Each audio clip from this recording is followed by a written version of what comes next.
Hi, this is Deep and you are watching English with Deep sir. तो Deep sir की class में एक बार फिर से आप सभी का स्वागत है बच्चों। तो आज हम डिस्कस करने वाले हैं कक्षा 8th के जो इंग्लिश का पेपर है जो अभी लगा है आज के दिन, उसके बारे में हम चर्चा करते हैं। तो कैसा गया पेपर, आपका अच्छा गया होगा कामना करते हैं। तो चलिए देख लें, अपने मार्क्स मिला लेना है, कितने आपके सही होते हैं कितने गलत होते हैं। तो चलो अच्छी तरह से देखते हैं, आगे बढ़ते हैं वीडियो में। तो जो पहला पार्ट है आपका वो है ऑब्जेक्टिव टाइप क्वेश्चंस का, जो कि 7 मार्क्स का है। ये 7 नंबर का है, एक एक नंबर के 7 क्वेश्चन है इसमें। इसमें जो पहला क्वेश्चन है आपका वो है which of the following word is not related to nature. मतलब ऐसा कौन सा वर्ड है जो नेचर से रिलेटेड नहीं है। नेचर का मतलब क्या होता है? प्रकृति। नेचर क्या होता है? प्रकृति। तो प्रकृति से संबंधित कौन सा वर्ड आपका नहीं है वो आपको देखना है। तो बताइए कौन सा है इसमें। इसमें आपका है स्टोन, माउंटेन्स, बोरो या क्लाउड्स। अब आप देखें तो प्रकृति से संबंधित जो है स्टोन्स भी है, माउंटेन्स भी है, क्लाउड्स भी है, लेकिन ये बोरो देखें, बोरो मीन्स क्या होता है? उधार लेना। तो ये प्रकृति से संबंधित नहीं है। तो इसमें आपको जो राइट आंसर है वो क्या है? बोरो है। अब दूसरा क्वेश्चन देखें, which of the following letter has a different sound. कौन से वर्ड की डिफरेंट साउंड है, भिन्न ध्वनि है। तो इसमें पहला है रेन, दूसरा है प्लेन, मैन और देन। इसमें आपको छांटना है। तो इसमें आपका जो राइट आंसर है वो है प्लेन। प्लेन, ठीक है बच्चों, आपका राइट आंसर क्या है? प्लेन। तो फिर तीसरे क्वेश्चन की तरफ चलते हैं अपन। तीसरा क्वेश्चन है आपका mistress McPherson was in blank space nursing home now. तो इसमें आप देखें आर्टिकल ए, द, एन और नन। तो कौन सा आएगा बच्चों? इसमें आपका आर्टिकल है, राइट आर्टिकल है article the. Mistress McPherson was in the nursing home now. तो इसमें आपका राइट आंसर होगा द। फिर आगे बढ़ते हैं क्वेश्चन नंबर 4 की ओर। तो इसमें देखते हैं अपन Vipin Babu's car was safely parked. Vipin Babu की कार सेफली पार्क्ड हो गई। कहाँ हो गई? Bertram street. कहाँ पर? बर्ट्रैम स्ट्रीट में। तो वहाँ पर स्ट्रीट में आया है, तो ऑन ऊपर के लिए होता है, अपॉन भी, होम का कोई इससे लेना देना है नहीं प्रपोजिशन से। इसमें आएगा अपन का एन। एन आपका राइट आंसर होगा। ठीक है बच्चों, तो आगे बढ़ते हैं। अब देखते हैं हम क्वेश्चन नंबर 5। क्वेश्चन नंबर 5 कहता है we blank space find the fawn if he is alive. ये थोड़ा आपके लिए डिफिकल्ट है, तो इसमें देखते हैं है क्या। इसमें आपके लिए आया है इफ का प्रयोग हुआ है। इसमें किसका? इफ। ये कंडीशनल सेंटेंस है। कौन सा है? Conditional sentence. जब इसमें एक पार्ट प्रेजेंट इंडेफिनिट या सिंपल प्रेजेंट का होता है तो दूसरी तरफ हम शैल, विल का प्रयोग करते हैं, या फिर मे या कैन का प्रयोग कर देते हैं। तो ये देखा जाता है। इसमें देखें तो कुड है, नन और शुड। शुड और कुड का प्रयोग करते हैं हम जब यहाँ हमारे लिए पास्ट होता, वर होता। तो इसमें आपका ऑब्वियसली आंसर होगा विल। विल आपका आंसर क्या है? बिल्कुल सही है। आगे चलते हैं अगले क्वेश्चन की ओर। क्वेश्चन नंबर आपका 6वां। A first glimpse of Stephen Hawking is shocking. Stephen Hawking की पहली झलक कैसी थी? थोड़ी भयावह कर देने वाली थी, थोड़ी चिंता में डाल देने वाली थी, ऐसी थी उनकी पहली झलक। तो इसमें आपके लिए जो आंसर होगा क्या होगा वो, इसमें जो आपका आंसर है वो होगा बिकॉज, क्योंकि। यट का प्रयोग हम तब करते हैं जब दोनों वाक्यों में विरोधाभास होता है।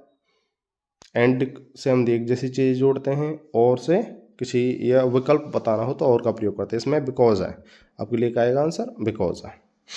अब अगले क्वेश्चन की तरफ चलते हैं।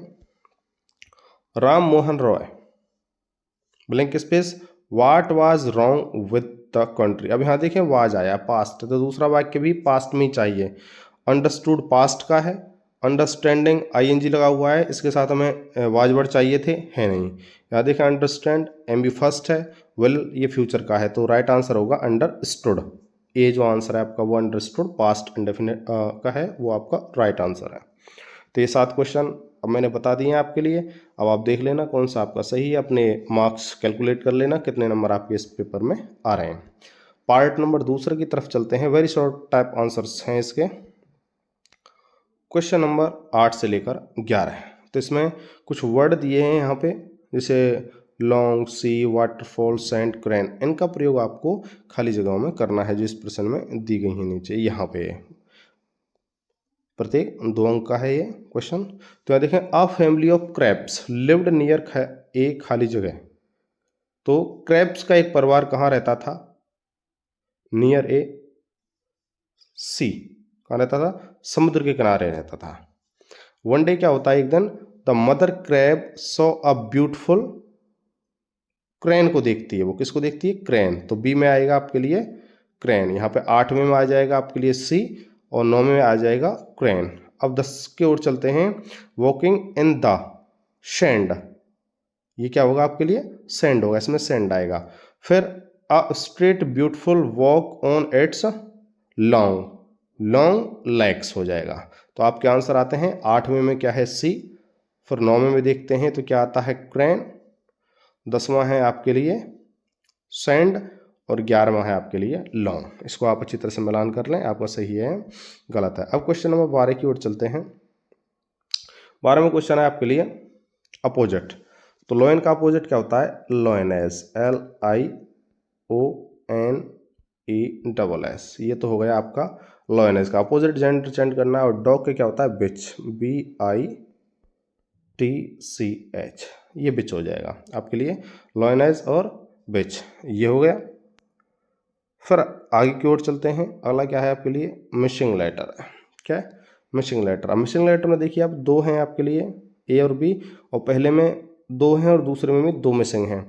तो वी के बाद ये देखें, वी के बाद आएगा ए और इसमें आएगा ई, तो ये हो जाएगा वेले। क्या आएगा इसमें? ई, वेले हो जाएगा। वेले मतलब घाटी। अब यहाँ देखें GR खाली जगह ND, तो इसमें OU आएगा, OU, और वर्ड बन जाएगा ग्राउंड। क्या बन जाएगा? ग्राउंड। तो ये आपका 13वां क्वेश्चन भी इस प्रकार से हल होता है। अब आगे चलते हैं 14वें क्वेश्चन की तरफ। 14वां क्वेश्चन जो है आपका वो रोड सेफ्टी से रिलेटेड है। तो देखिए इसमें, वी शुड ड्राइव और vehicles on the left side of the road, कि हमें क्या करना चाहिए? रोड के बाएं तरफ ही अपने व्हीकलों को चलाना चाहिए। खाली जगह वी कैन अवॉइड एक्सीडेंट, हम किससे बच सकते हैं? एक्सीडेंटों से। सो दैट ताकि होता है, बट लेकिन होता है, एंड और होता है। तो इसमें आपको जो करेक्ट आंसर है वो सो दैट होगा। ठीक है बच्चों, आपके लिए करेक्ट आंसर है सो दैट। अगले क्वेश्चन की तरफ चलते हैं। 15वां क्वेश्चन आपके लिए अरेंज करनी है आपको, ये वर्ड क्या करने? अरेंज करने। कौन सा पहले आएगा, कौन सा बाद में आएगा? तो देखो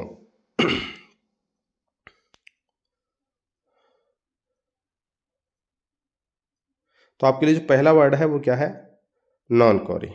उसके बाद में आएगा इज, फिर उसके बाद में एन, फिर आएगा आइलैंड, फिर आएगा इन, और उसके बाद में द निकोबार ग्रुप। तो वाक्य बनेगा, Nancowry is an island, Nancowry is an island in the Nicobar group. ठीक है। अब दूसरा देखें, तो सब्जेक्ट ही चाहिए हमको, तो इसमें सब्जेक्ट क्या है? The faun. पहला वर्ड बनेगा हमारा द फाउन, फिर आएगी वर्ब लिफ्टेड, फिर इसका पजेसिव एडजेक्टिव आ जाएगा इट्स, और फिर आ जाएगा नोज। तो वाक्य बनेगा the fawn lifted its nose. तो ये आपका ये आंसर हुआ। अब आगे की तरफ चलते हैं और क्वेश्चन नंबर 16 की ओर। यह भी आपका किससे संबंधित है? रोड सेफ्टी से ही संबंधित है। तो ये आपके लिए कुछ यहाँ वर्ड दिए गए हैं, इनमें से आपको 2 वर्डों का चयन कर इसमें भरना है। तो पहला है वी शुड खाली जगह follow traffic rules. We should हमें चाहिए, क्या करना चाहिए? फॉलो ट्रैफिक रूल्स, यातायात के नियमों का पालन। कैसे? हमेशा, हमेशा ही करना चाहिए, बिल्कुल। तो आंसर, राइट आंसर क्या है? ऑलवेज आएगा। फिर यहाँ एक सिंबल बना हुआ है, क्या बना हुआ है बच्चों? ये आपके लिए थोड़ा सा सिंबल बना हुआ है।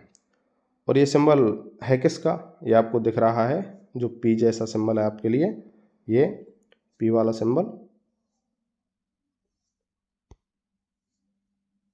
ये जो आपका पी वाला सिंबल है ये। तो ये इसका मतलब क्या है, मीन्स क्या है इसका, ये किसके लिए आता है, तो ये नो पार्किंग के लिए आता है। किसके लिए आता है बच्चों, नो पार्किंग। तो पहले में हो जाएगा ऑलवेज, दूसरे में हो जाएगा नो पार्किंग। ठीक है, समझ में आ गया। तो यहाँ आपका ये क्वेश्चन भी कंप्लीट होता है। तो 1 से 16 तक आपके क्वेश्चन मैंने कंप्लीट करा दिए। अब आप इसमें मैच कर लेना है कौन सा आपका गलत है कौन सा सही है, और आपके ओवरऑल जो मार्क्स होंगे वो इन्हीं पर डिपेंड होंगे। यदि आपके ये बिल्कुल करेक्ट जाते हैं तो आपके मार्क्स भी पेपर में बहुत ही अच्छे आएंगे। आगे का पार्ट देखने के लिए देखिए नेक्स्ट वीडियो मेरे यूट्यूब चैनल पे, English with Deep sir. Thank you.